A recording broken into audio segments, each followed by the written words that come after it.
Hey guys, today I'm gonna show you how to add the sheet, how to star a sheet into your start page in the Google Sheets application. But before I do that, I wanna say one thing. Please subscribe, comment, and like our videos because it really helps us grow. Okay? Now let's jump into it.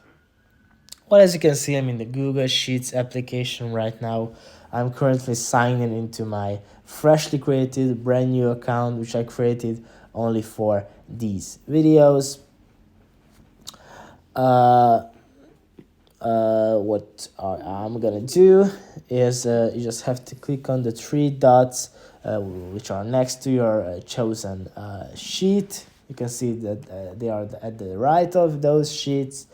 Click on these three dots. And here you have the third option called Add to Starred. Click on that, and it says yes, add to Starred. Yes is the name of my file, but if I go to the Starred page, it will appear here. So yeah guys, thanks for listening. See you in the next one.